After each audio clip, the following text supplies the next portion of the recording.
સીતારામ બધાઈને 6:30 વાગી ગયા. બેહી ગયા જ્યોત્સનાબેન નવરા થઈને. હમણાં જે છે એ એક્ઝામ હવે કાલનો દિવસ, હા કાલનો દિવસ એક દિવસ છે, પછી એક્ઝામ પૂરી. પેપરનું ચેકિંગ ચાલુ છે અને જિંદગીનું ચેકિંગ એ ચાલુ છે. એક પછી એક દિવસ શ્વાસ થાય છે ઓછા. આપણે છે ને હમણાં થોડાક દિવસ રહ્યા, વેકેશન પડશે, બસ હમણાં વેકેશન પડશે, બસ હમણાં રજા આવશે, બસ હમણાં આમ થાય આમ થાય. આપણને સમય પસાર થવાની પાછળ એ ખબર નથી કે આમ ને આમ આપણી બાલ્ય અવસ્થા વહી ગઈ. હમણાં મોટા થઈ જાઉં, હમણાં મોટા થઈ જાઉં. બાલ્ય અવસ્થા વહી ગઈ, કિશોરાવસ્થા વહી ગઈ, તારુણ્ય અવસ્થા વહી ગઈ, યુવા અવસ્થા મારી વહી ગઈ અને પ્રૌઢા અવસ્થા આવી ગઈ છે. અત્યારે પ્રૌઢા અવસ્થા ચાલુ છે. 60 સુધી પ્રૌઢા અવસ્થા, 60 વર્ષ થાય પૂર્ણ એટલે વૃદ્ધા અવસ્થા આવે. હવે 10-11 વર્ષ બાકી રહ્યા વૃદ્ધા અવસ્થાને આવતા. સમય જે છે એ બહુ ઝડપી છે, ફટાફટ જાય છે. આપણા માટે સમય જે છે એ રોકતો નથી. બસ આપણે સમયની સાથે ચાલતા જઈએ તો વાંધો આવે નહીં. પરિવર્તનશીલ યુગ છે અત્યારે. પહેલાં હતું એ આજે નથી, આજે હતું આજે છે એ કાલે નહીં હોય, અને કાલે છે એ પરમ દિવસે નહીં હોય. આપણે બધા એ યુગવાળા છીએ કે રેડિયોથી લઈ અને અત્યારે સ્માર્ટફોન સુધીના ઉપકરણોનો ઉપયોગ કરીએ છીએ. આપણે બધા રેડિયોવાળા છીએ કે રેડિયોથી શરૂઆત થઈ હતી આપણી. પછી ટેપ રેકોર્ડર ને ઓલી સીડીયુમાં કેસેટ તૂટી જાય તો પછી બાર ઓલી પટ્ટી નીકળી જાય તો આમ કરીને બોલપેનથી પટ્ટીયું નાખીએ ને આ બધા યુગમાં આપણે જીવેલા છીએ. અત્યારની ટેકનોલોજીવાળા બાળકોને આ બધું આપણું ગણિત ન સમજાય, એટલે બહુ અત્યારની પેઢી અરે માથાચીક કરવા કરતાં મૌન ધારણ કરી લેવું સારું. ક્યારેક જે છે ને આપણે આપણા સમયની વાત કરીએ ને તો છોકરાઓને બહુ ગમે નહીં. હવે એ મૂકો ને તમારા સમયની ઓલા નથી તારક મહેતાની અંદર ભીડે અમારે જમાને મેં. એટલે આપણા જમાનામાં આવું બધું હતું. ઠીક છે, જીવન પરિવર્તનશીલ છે અને હાઈલે જ રાખે. એમાં મહાન કવિ સંસ્કૃત સાહિત્યના કાલિદાસ થઈ ગયા.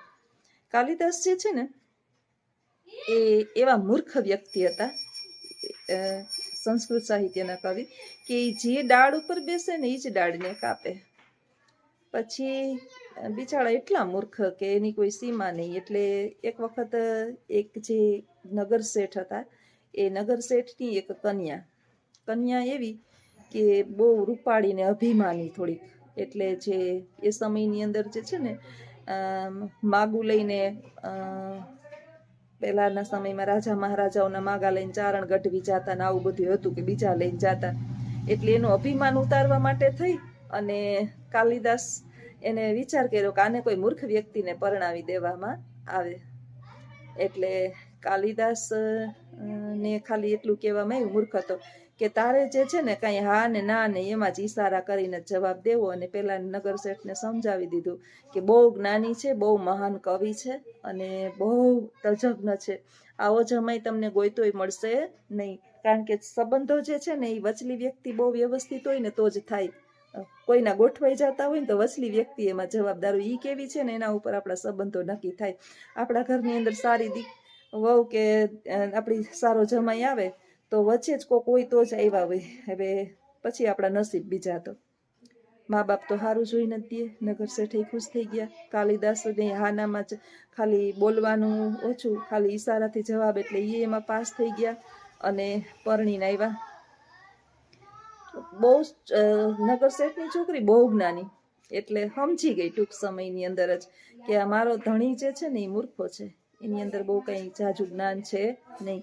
એટલે એક દિવસ કાલિદાસ કોઈ કામ અર્થે બહાર નીકળ્યા ને ત્યારે એ સમયમાં તો કંઈ વાહન વ્યવસ્થા હતી નહીં. એટલે ઓલી એના પિયર વહી ગઈ. એટલે આ પત્ની ઘેલો હતો કાલિદાસ. એમાંય પાછી રૂપવાન, સુંદર, સંસ્કારી, ગુણી, જ્ઞાની, બધી રીતે કાંઈ ઘટે નહીં એવી, પણ થોડુંક અભિમાન એનું એને. એટલે કાલિદાસ તો ઘેલો થઈ ગયો. વરસાદ રાત સાંજે ઘરે આવ્યો, ધોધમાર વરસાદ છે કે એની કોઈ સીમા નથી. એવો વરસાદ. અને એ હવે કાલિદાસે પોતાની પત્નીને ઘરની અંદર ન જોઈ એટલે ઘર એને સ્મશાન જેવું લાગ્યું કે અરે હવે હું ન જીવી શકું. મારી પત્ની વિના હું જીવી શકું નહીં. એટલે એ તો બે બાકડો થઈ અને વરસાદ, વાવાઝોડું, નદી જે છે એ બે કાંઠે ચાલી જાય છે. નદીની અંદર જે નાવિકો છે એ પોતાના નાવિકોને નાંગરી અને ઘર ભેગા થઈ ગયા છે. કોઈ પણ એક માણસ ત્યાં દેખાતું નથી. નાવિકો નાંગરવા માંડ્યા છે. ત્યાં કાલિદાસ ધોતડી પોતડી વાયરી છે અને એ તો ચિથરે બેહાલ એમ પડતો કાદાવમાં ને ભીંજાતો ને હાલી નીકળ્યો. કોઈએ પૂછ્યું કે એલા કાલિદાસ, તું અત્યારે આવા વાવાઝોડા વરસાદમાં આ વાતાવરણ તો જો, વીજળીના કડાકા ભડાકા થાય છે, આમાં તું ક્યાં જાય છે? એમ અહીંયા નદી કિનારે. તો કે સામે પાર જે છે ને, પેલા એ સમયની અંદર પુલની વ્યવસ્થા નહોતી, એટલે નાવિક દ્વારા એક ગામથી બીજું ગામ પાર થતું. એટલે કાલિદાસ કે મારે સામે ગામ જવું છે, મારે સાસરીમાં મારી પત્નીને તેડવા. અરે ગાંડા, પણ કાલે જાજે ને, અત્યારે રાત્રે થોડું જવાય કે, અને આમાં તું વાતાવરણ તો જો. પણ કાલિદાસને કોણ સમજાવે?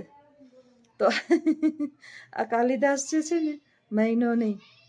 નાવિકોએ બહુ સમજાયું, ભાઈ અમે અમારી નાવને નાગરી લીધી, અમે આવવાના નથી. તો કે તમે ન આવો તો કઈ નહીં, હું મારી પત્ની વિના નહીં રહી શકું, જીવી ન શકું બાપા, મારે તો તેડવા જાવી જ છે. કે એમ કરતો હોય તો નદીમાં ધુબાકો મારી અને તણાતો ડૂબતો સામે પાર તરતો પહોંચ્યો અને એના બહાર નીકળો કાંઠે.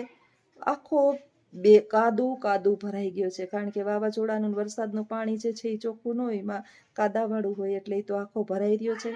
રાત્રિનો સમય છે, એ સમયમાં લાઇટોય નહોતી, એટલે પડતો આખડતો પોતાના સસરાનું જે ઘર હતું ને, એમાં ઉપરના માળે એક દીવો ટમટમતો તો ફાનસ, અને ત્યાં બારીએ એની પત્ની જે છે એ બેઠેલી એણે જોઈ. ત્યાં એક વૃક્ષ હતું. હવે બારણું ખખડાયું નહીં કે અંદરથી ડેલેથી ગયો નહીં, અને એ તો ઝાડવા ઉપર ચડ્યો. ઝાડવા ઉપર ચડી અને એક ડાળીએથી બારીએ એક હાથમાં દોરડા જેવું જોયું અને એને ત્યાં ઠેકડો માર્યો. પકડીને ઠેકડો મારીને તો એની પત્નીના બારીએથી ત્યાં પહોંચ્યો. હવે જેવો ત્યાં પહોંચ્યો ને, એવી એની પત્ની જે છે એ બે બાકડી થઈ ગઈ. અરે તમે કે આવા વરસાદમાં આમ બહુ કેવા માંડી. એટલે કાલિદાસે કીધું કે હું તારા વિના ન જીવી શકું. કે હાલ તું ઘરે, તો મને પીછા વિના કેમ વહી ગઈ? એમ મારે ઘર મને સ્મશાન જેવું મને કડવા દોડે છે, ઘરમાંથી ગમતું નથી, મને ક્યાંય ચેન પડતું નથી. પણ કાલિદાસની પત્ની છે ને, અભિમાની હતી, પણ સાથે સાથે જ્ઞાની પણ બહુ હતી. એટલે એણે કાલિદાસને કીધું કે કાલી, એક વાત સાંભળતું. આ હાડ માંસના લોચાની અંદર તને એવો મોહ શું છે? આ દેહ મિથ્યા થઈ જવાનો છે, એક દિવસ મૃત્યુ પામવાનો છે. માણસ કોઈ દિવસ સાથે મૃત્યુ નથી પામતા. માણસની અંદર આટલો મોહ ન રખાય. તું કાલિદાસ છે, તું મહાકાળીની અંદર આટલી જો તે પ્રેમ રાખ્યો હોત ને, તો મહાકાળી તને પ્રસન્ન થઈ જાત. અને એને કાલિદાસને લાગી આવ્યું. આપણે એમ કહીએ કે જીવનની અંદર કોઈ પણ વ્યક્તિનું એક વાક્ય આપણા જીવનમાં ખૂંચી જાય અને પછી આપણે એ રસ્તો અપનાવી લઈએ, એટલે આપણું જીવન આખું બદલાઈ જાય. એમ કાલિદાસ જે છે, એને એની પત્નીનું વાક્ય એ તો ત્યાંથી ભાગ્યો, એના મનની અંદર ઘરી ગયું કે સાચી વાત છે. આ એને જીવનનું સત્ય એની પત્નીએ સમજાવી દીધું. એ ત્યાંથી ભાગ્યો એટલે નદી કિનારે, નર્મદા નદીને કિનારે એને તપ ધરવાનું ચાલુ કર્યું. જેવું તપસ્યા ચાલુ કરી, એવી તપસ્યા ચાલુ કરી કે મહાકાળી જે છે એને પ્રસન્ન થયા. ફોન આવી ગયો તો વચ્ચે, તો વળી વિડીયો થોડોક અધૂરો મૂકવો પડ્યો. મારો નાનકડાનો ફોન છે ને, ગમે ત્યારે આવે. એટલે આજે રજા હતી તો વેલો કરી દીધો. એને રજા રાખી હતી તો તપ ધર્યા. એને ખૂબ તપ, એને લીનમાં બેહી ગયો. મહાકાળીની તપસ્યા ધરવા બેહી ગયા અને મહાકાળી પ્રસન્ન થયા અને એને જ્ઞાન આપ્યું. મૂર્ખ હતો ને, એને જ્ઞાનની પ્રાપ્તિ થઈ. એ પછી એ મહાકવિ કાલિદાસ તરીકે જગતની અંદર ઓળખાણા. અને પછી એણે સુંદર મજાનું અભિજ્ઞાન શાકુંતલમ, મેઘદૂત, ઋતુસંહાર આવા ઘણા બધા કાવ્યો લખ્યા. અને જગતની અંદર સંસ્કૃત સાહિત્યના ઇતિહાસની અંદર સૌથી મહાન કવિ તરીકે કાલિદાસ ઓળખાણા. તો આવા કાલિદાસ જે છે એ એમનેમ કાલિદાસ ના બન્યા. એના જીવનની અંદર મૂર્ખથી જ્ઞાની સુધીની યાત્રામાં એની પત્નીનો પૂરેપૂરો સહકાર. એ ત્યારે પાછા ફરીથી એની પત્નીને છેલ્લી વખત જ્યારે પોતાના જીવનની અંદર છેલ્લી વખત જ્યારે મળ્યા, ત્યારે એ બંને વૃદ્ધ થઈ ગયા હતા અને પોતાની પત્નીને પગે લઈ ગયા હતા. કે જેમ આપણે રામચરિત માનસ જે છે ને જેણે લખ્યું ને, તુલસીદાસની એ આવી જ કથા છે. તમે સાંભળજો ક્યારેક. આવું જ મહાકવિ કાલિદાસની પણ કથા છે. તો જીવનની અંદર એક સારું વ્યક્તિ આપણા જીવનની અંદર આવી જાય તો ગમે એવો મૂર્ખથી અતિ મૂર્ખ વ્યક્તિ હોય ને એ જ્ઞાની બને. તો આવા કાલિદાસની જીવનની ઘણી બધી વાર્તાઓ, ઘણા બધા કવિઓ છે કે એના જીવનની અનેક કથાઓ છે અને આમાંથી આપણને પણ કંઈક બોધની પ્રાપ્તિ થાય છે. તો આ વિચાર સાથે અહીં વિડીયો પૂર્ણ કરું. લાંબો થઈ જાય પછી આવજો. સીતારામ.